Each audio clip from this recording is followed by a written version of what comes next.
This podcast explores health, wellness, and disability topics and may include sensitive content.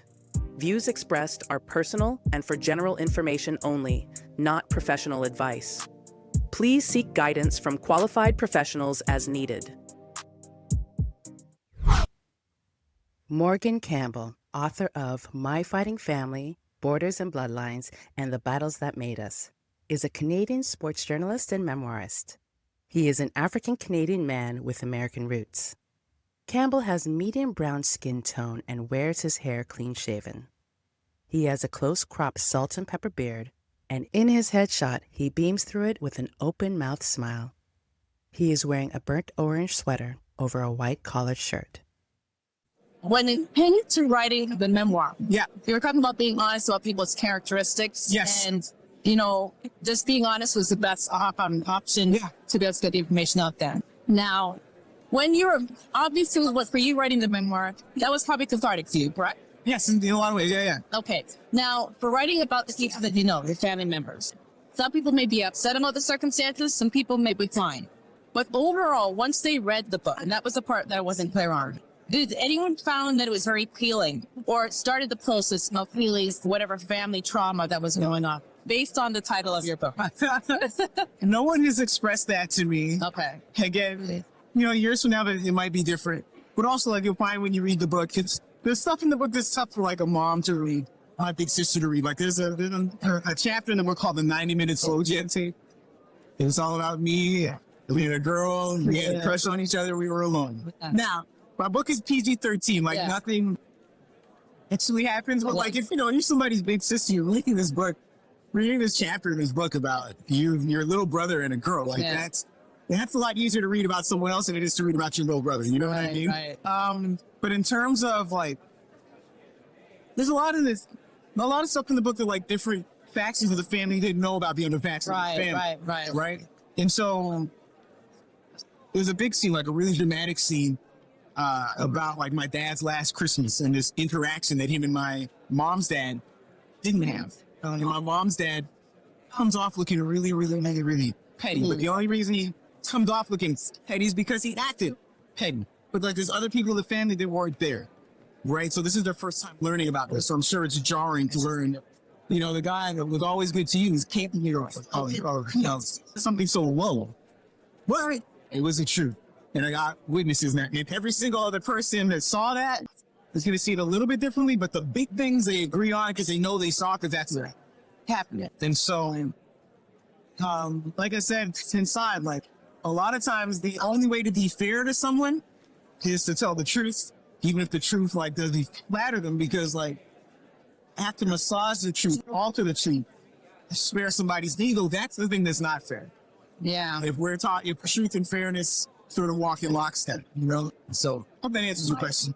It does. To a degree. It didn't have to be what they did, but it helps me to understand for yourself how to heal. Yes. Because the truth is healing, it takes place at a different pace for different people. Exactly. It's different for different people, And so there's stuff in the book that's really, really, really, really heavy. But even in the heavy chapters, there are laugh lines. There's stuff there's a chapter about my dad's mom. Literally, she robbed his apartment after he died. Right? That was a heavy, heavy time. Yeah. But there are also points in that chapter where you will laugh. Yeah. And that's intentional because you can laugh at stuff now because you are healed through. Yeah. And when it was happening, I couldn't laugh at any of it. Right. Now, this thing here was kind of funny. But look at my mom said. Yeah. It's actually very funny. Even though it's a tense time. Objectively speaking, Mother, that was the funniest. So healing and sometimes looks like that. Yeah. And it's I can tell these stories better now because I'm healed from it than I would have been able to tell if I was still hurting. And maybe your family going back and reading this now, they can look back and laugh and say, "Oh yes, look at that happened, et cetera, et cetera, et cetera." Sorry, I'm Caribbean background, so it's gonna come out. Exactly. But it's you're able to look back, and even though they may read certain things, say, "I don't know, maybe this happened," but to self-reflect because you're being honest about it. Sometimes again, the extent to which you're healed is what allows us to write the story or read the story. Yeah. And maybe if you can't read it now, maybe you're not healed from that thing. Right. We'll give it a year and come back, you know? Yeah, because I tried to write this when I was 22, they look very different. Very different, yeah. That's true. Also, part of healing is like just being able, leaving the person there, being able to see them as a human being and not just the worst thing they did to you, you know? Very true. That works a lot better on the other side of healing than it does while you're still here. Very much like when you got an injury, you can't run while you were still injured. You got to do all the other things to build yourself up to the point where you can run. Right, right. Well, Mr. Morgan Campbell, thank you so much. I appreciate it. My Fighting Family is the name of your book, and I'm excited to read it. Thank you so much. Thank you so much. Okay. All right, take care. Take care.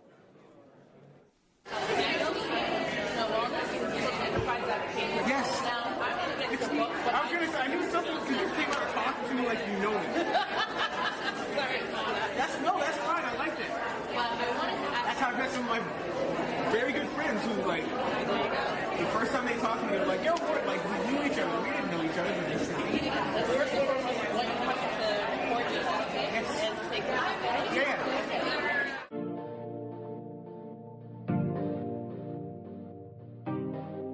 Thank you for listening to this episode.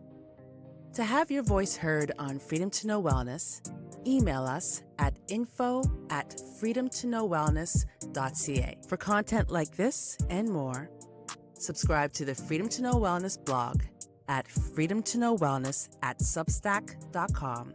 And for more podcasts, follow our FTK Wellness YouTube channel and find Freedom to Know Wellness on all major podcast platforms.